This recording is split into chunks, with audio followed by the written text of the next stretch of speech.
Good afternoon, everybody. This is the European Environment Agency's Facebook Live, directly from Copenhagen. But I'm here with a number of guests from around Europe, and I would like to ask them to join me now and turn on their cameras and unmute. Our topic today is air quality, and more specifically, a very interesting project that is called Clean Air at School. My name is Antti, and I work in communications at the European Environment Agency. And I'm here today with my colleague Anke, who's an EEA air quality expert. We have Leo from the Irish EPA. We have Katrina and JJ from Dunboyne Senior Primary School in Ireland. And we have Marco from the Italian EPA. It's nice to have a good group of people here. Maybe you can all say just quickly, hi. Anke, are you in Copenhagen or? Yes, I'm in Copenhagen, sitting in my home office, as many people nowadays, and yeah, everything is fine. Good. And Leo, nice you are checking in from Dublin. Hi everybody, yes Antti. Hi, my name is Leo McKittrick from the Irish EPA, and similar to all of you out there, yeah, I'm working from home here in Dublin in Ireland. And Katrina and JJ, it looks like you're at your school. Yes, good afternoon. We're both in Dunboyne Senior Primary School. Yeah. Nice to have you. And Marco, where are you? Marco, just please unmute yourself. Hi, from Turin. I'm Marco Glisoni from the Environmental Protection Agency of Piedmont, north of Italy. Excellent. And as I said, we talk about air quality today, and more specifically about this Clean Air at School project. But maybe we'll just start with Anke. Can you tell a little bit about EEA's work on air quality and how this project fits in from this citizen science perspective? Yes, I mean, first I work on air quality. I'm an air pollution expert at EEA, so dealing with air pollutant emissions. This means the sources where pollutants are released into the air. And second, on air quality, the pollutant levels that you can actually measure in ambient air. And third, also the impacts of air pollution, in my case, mainly on ecosystems, but also on human health. And with respect to air pollution, we at EEA help the European Commission implementing European Union legislation. And here particularly something really weird, the National Emission Reduction Commitments Directive, addressing emissions of air pollutants in the EU member states from different sectors such as road traffic or power plants, domestic stoves or agriculture. And the member states, they submit the emissions data to the EEA. And then we have a second directive or couple of directives, the ambient air quality directives, addressing the levels or concentrations of pollutants in the air and the exposure of European citizens and vegetation to air pollutants. And also here, the data measured at single monitoring stations or over Europe are submitted to the EEA. And related to both directives, we at EEA analyze and prepare the reported data so that the European Commission can use them, last not least, for checking compliance with commitments or standards set in the legislation. And we also assess the air pollution situation and its effects on human health, vegetation and ecosystems using the submitted data and also, for example, modeling data, particularly linking air pollutant emissions via their dispersion in the atmosphere under certain weather conditions, for example, with the concentrations that you can measure in ambient air. And maybe I should mention, I don't want to talk so long because we have so many nice guests here. We had a Facebook Live session with focus on EEA's annual air quality report last December. How clean is Europe's air? And I think we can provide the link via the chat also that you can look into this in more detail. That's very nice. Before we move on, I'd just like to ask you, Anke, because this Clean Air at School project is linked to this idea of citizen science. What's the role of citizen science in measuring air quality, and how is that used in this project? Yeah, I mean, air quality is still an issue which is very high on the political agenda in Europe and worldwide. And people are more and more interested in the quality of the air that they breathe where they live, for example, also their children's schools and playgrounds. And to inform themselves, more and more people are taking the initiative to measure the levels of air pollutants themselves. And in recent years, an increasing number of simple, relatively cheap monitoring devices have become available on the market. And people also organize themselves in citizen science initiatives. And the aim of such initiatives is in the air quality area, of course, first to raise awareness and encourage changes in people's behavior, but also second, usually to answer one or more scientific questions. We will come back to this when we talk about the Clean Air at School initiative. Maybe I should mention here that last year, I don't know if you can see this, but we published a report, a little booklet, only 60 pages on assessing air quality through citizen science. This is a very nice little report, very simple words. And this report provides a non-technical summary of the types of options and tools now available for citizens to measure their local air quality. And further, the booklet gives also some examples of different citizen science initiatives, including projects set up by environment agencies or non-governmental organizations. And I think we can also have a link to this booklet in the chat. And I don't want to talk too much maybe on about the European level, but the European Commission's efforts to streamline environmental reporting over the last years also included an action to promote the wider use of citizen science to complement environmental reporting. So, and this is maybe all I want to say now. That's very good. Indeed, that's a nice bridge to. I think we'll go to Dublin now. Leo, you took this concept of citizen science and were part of this Clean Air at School project. Can you tell a little bit about what your role and what the Irish EPA's role was in this? Yeah, of course, Andy. Yeah, in EPA Ireland, I work in the citizen science team, and I oversee several citizen science projects or programs. One of them in particular is called the GLOBE program, where we work closely in partnership with our external partner, the Environmental Education Unit of An Taisce. And over the last few years in particular, we've focused on citizen science air quality measurement campaigns. So as a part of that, in 2019, we had 42 schools that registered, 42 GLOBE schools that registered to this project, Clean Air at School. And yeah, it's excellent, very good. As Anka says, you know, the benefits of it are great. We'll talk about it later, but raising awareness is very key to it of air quality. The results that we had from Irish viewpoint were very good, and the air quality results were result-wise pretty good to excellent results. And some schools that gave slightly higher results were in line with what we expect and in line with our mainstream monitoring program that the EPA Ireland implemented. So, for example, schools that had slightly higher results were in the city centre, Dublin city centre, and also major towns and cities nationwide. I must say that the 42 schools that were involved were from Ireland nationwide. And also some schools close to major motorways, they gave elevated results as well. So it's kind of in line with what we expected, but yeah, it was very, very worthwhile project to be involved in. That's some of the key elements, maybe. Yeah, that's really nice to hear. And 42 schools, that's very impressive. And now I think we just go to one of the schools who were participating in Ireland. I'm not sure if I'm pronouncing this right. Dunboyne Senior Primary School, is that right?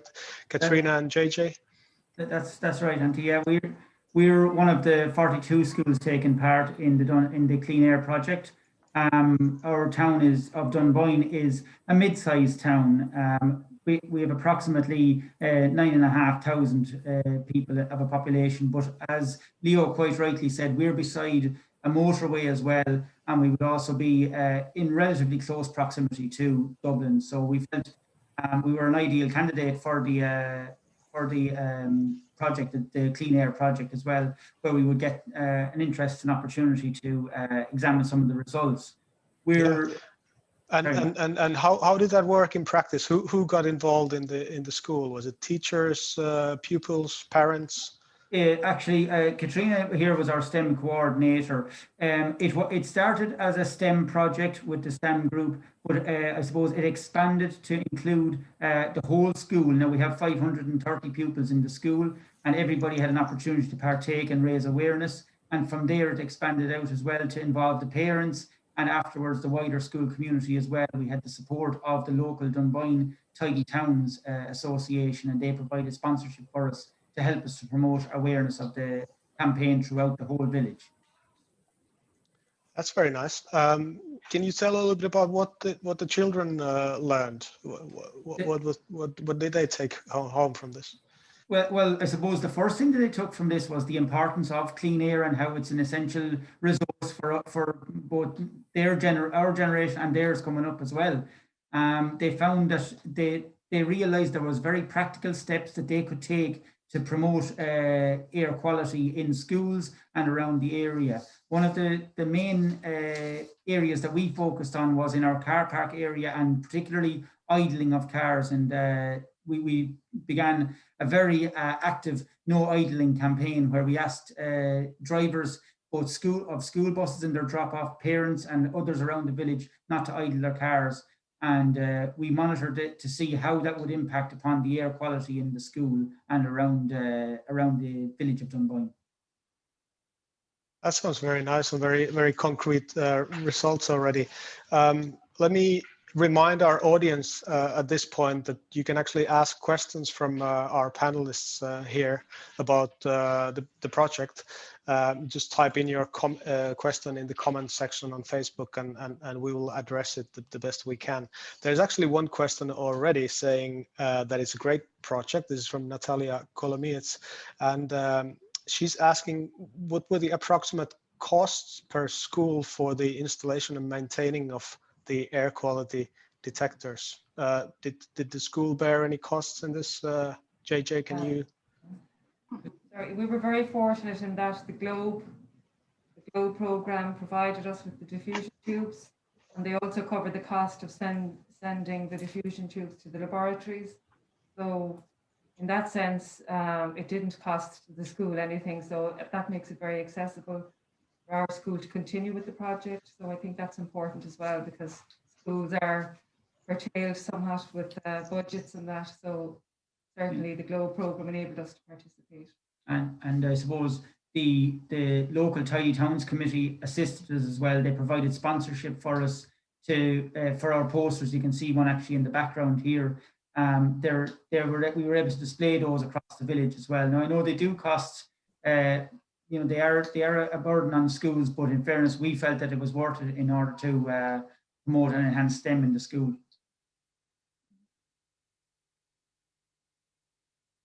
Thank you. That's very nice story to hear.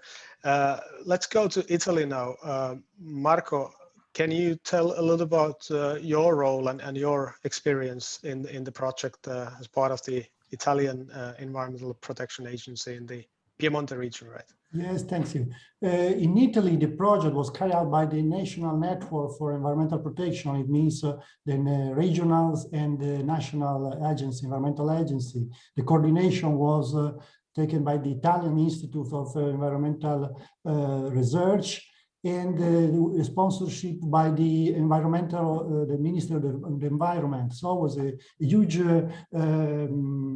challenging experience of collaboration inside the EPA, all the EPA, from expert in air monitoring, on citizen science, and on environmental education, that prepare a toolkit for the schools, for the teacher, that could be used by also in the future, because a big effort was made in this year, also with the difficulty of the pandemic period. Then to be efficient at local level, was signed an agreement with the Association of Municipality because then the competencies from the pollution, air pollution, is in a municipality level, and also agreement with the cyclist association, because at the end some possibility response to the problem of nitrogen dioxide is the transport. So also to promote bicycle to reach school, and this collaboration was very useful.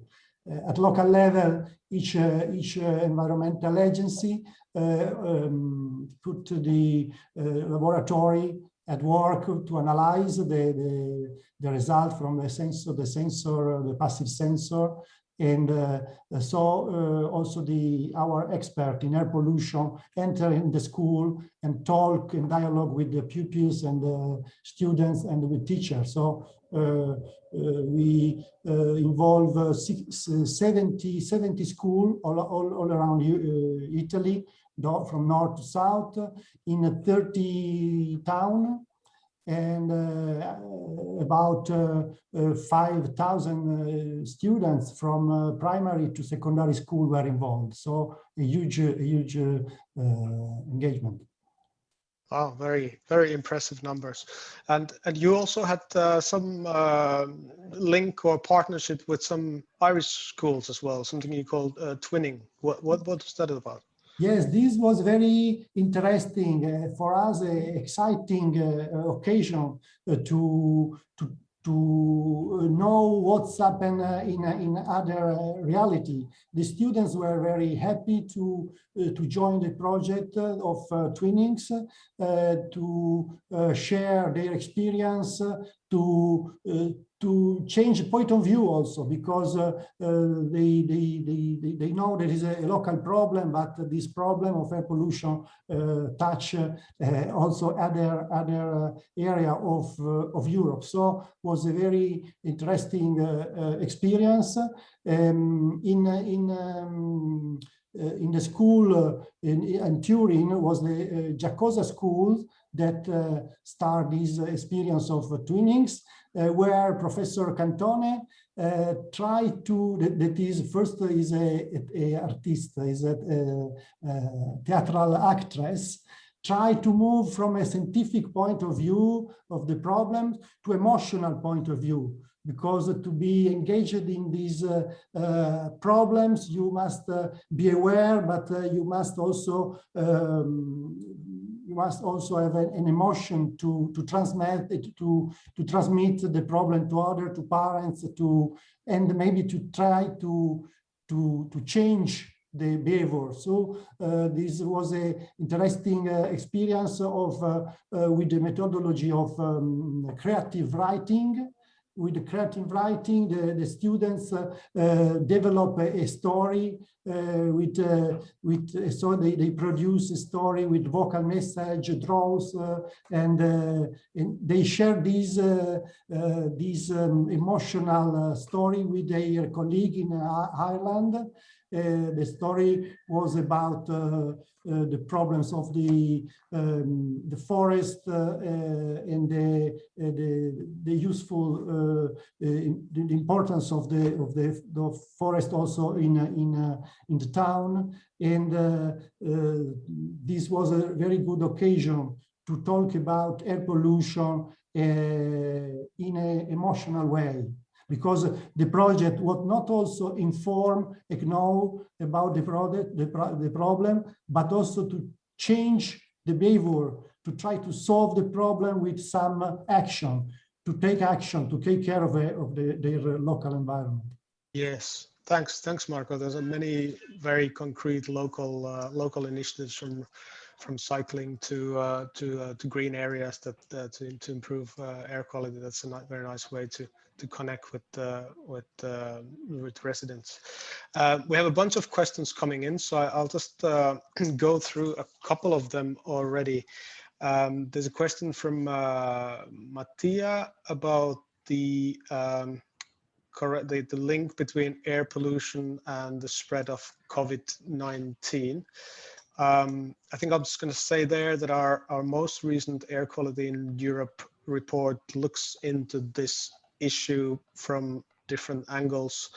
So I tend to keep the focus on this CleanAir School project. I would encourage you to look at that.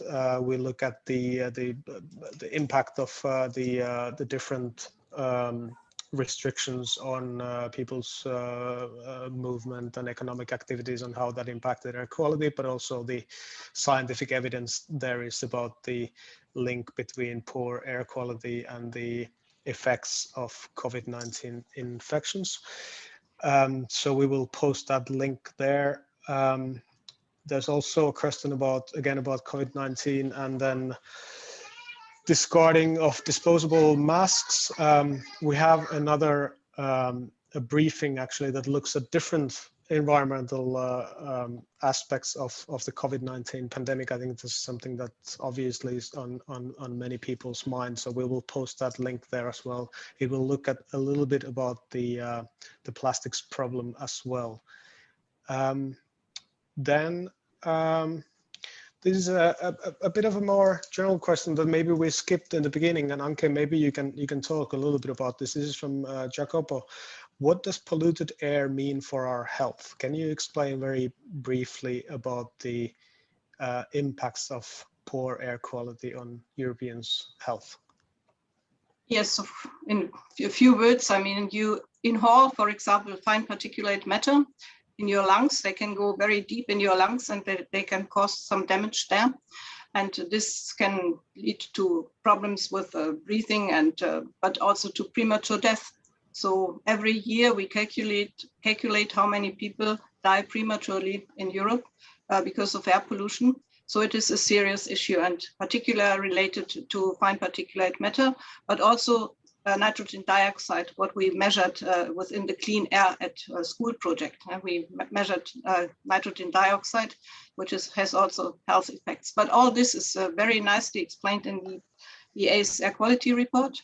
So I think you already said that you provide a link to the report, and we should maybe stay with this project now, where also other countries were involved, if I may say this. So there was not only Ireland and Italy, there was also Malta, Estonia, the Netherlands, Slovakia, and regional agencies in Spain, Catalonia, and in the United Kingdom, Scotland. And all these partners, they produced a little story, and we published the story in February on a EEA website. And I think you also can provide the link to this website and to the stories. So each school, or each EPA in cooperation with the schools, compiled a nice little story. Thanks, Anke. I'll just ask that there's a couple of more general questions about air quality. There's one about the use of, because many people are using masks now to protect ourselves from coronavirus. There's a question about if using a mask would also protect you from air pollution, and if that would have a positive health impact. I'm not sure if we have evidence or studies at this kind of mass scale as we're experimenting now. There's another question about charging high fines on polluters to enforce rules. Maybe you can say a few words about this polluter pays principle and how the emissions and the air quality directives are enforced in Europe. And then as a last thing, I mean, there's a notion of, course, sorry, just the last thing, that there's an acknowledgement that the air quality has improved over the past 10 years. Has it been improved significantly, or do we need different actions to improve the situation further? And this is maybe something that everybody can comment on, what you have learned locally or experienced locally. Is there something that the specific actions around schools would be a way forward?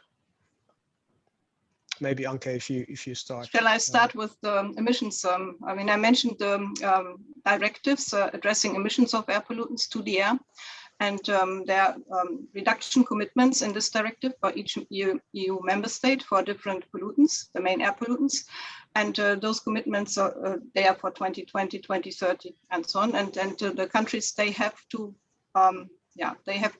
comply with their commitments, and if they don't, then they are punished in the worst case. And the same is true for air pollution. You have air quality limit values for particulate matter, for example, which I've mentioned before.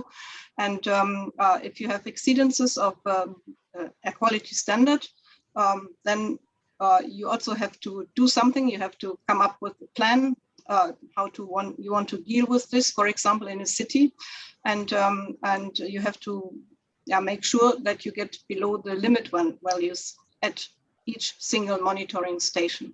If this is enough, I don't want to go into that's too many good. details. Thanks, Anke. Maybe we'll tackle the question of improving air quality by looking into the CleanAir at School project a bit closer.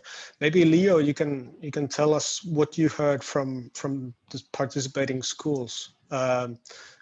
What was the outcome of the project, and what was the feedback you got at the Irish Environmental Protection Agency? Yeah, the GLOW program goes from strength to strength, linking in with schools, you know. One of the main things, I suppose, is a good few examples that Dunboyne School gave there about, okay, they were involved in this research study and meaningful research study, but also their results had a purpose, okay? So it brings it down to a community level where they're getting the results at their schools in more than one area. For example, like the schools involved had measurements taken at the school gate where there's heavy traffic compared to in the schoolyard. And they were able to see the higher levels in the school at their sampling points. So then with these results, how does it affect like behavior change is one of the things that we're looking at with schools. And that's a key element for the EPA Ireland about research, also meaningful results and behavior change that results in. So plenty of great examples there from Dunboyne School and other schools involved in the program in Ireland, where they're linking in with the community, like the tidy towns, and putting measures in place. For example, clean modes of transport. People, instead of going to school in a car, taking to travel by bicycle and by foot, which only results in a better situation. And then also linking in with the community is like raising awareness about the issue of air quality to the wider community, and not just the school community. So there's plenty of benefits there. From the EPA, actually, we see loads of good benefits. The results that we see in the science projects also aligns with our own mainstream monitoring program, where we see elevated results in the city centres, in large towns, along motorways or intersections with motorways and other busy roads. So yeah, it's a great benefit to all in Ireland.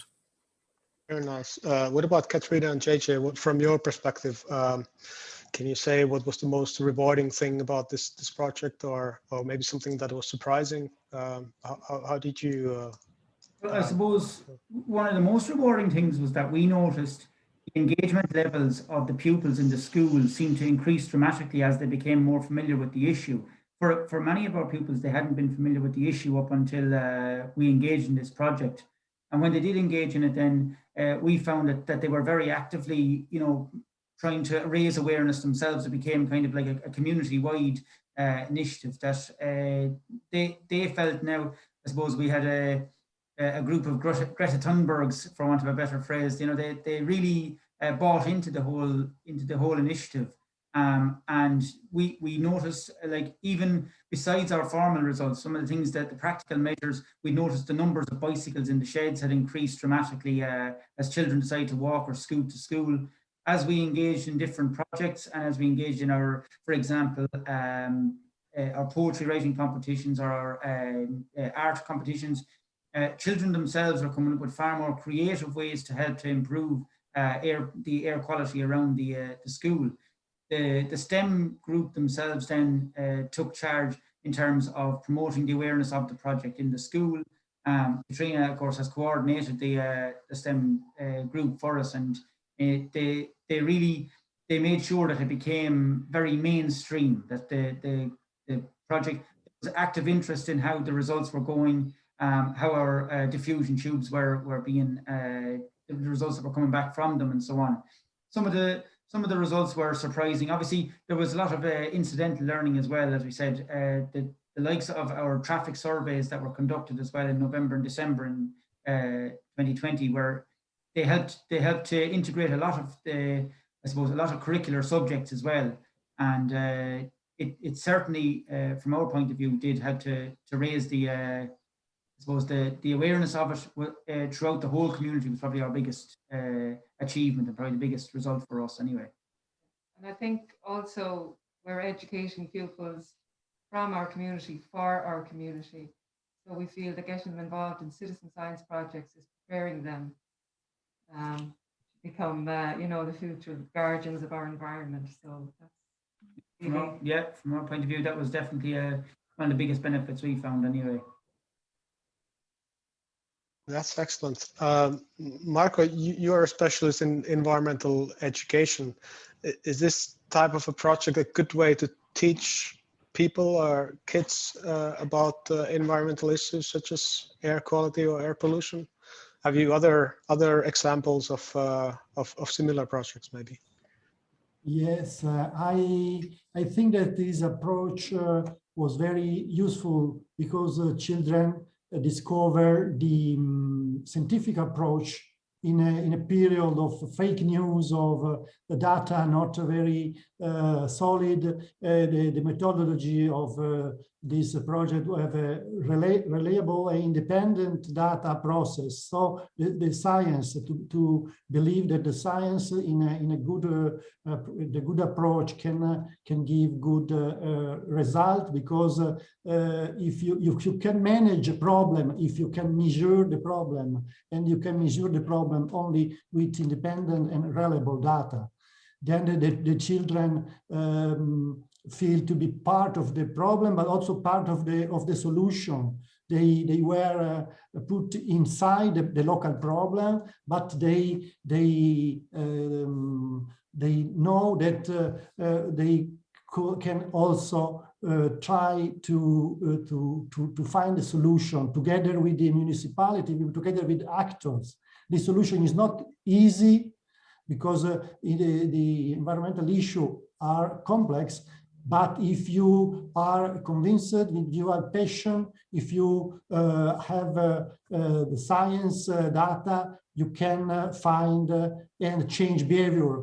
Our aims in this transition era is to change our behavior to a best, healthy, and sure urban design, organization, and life.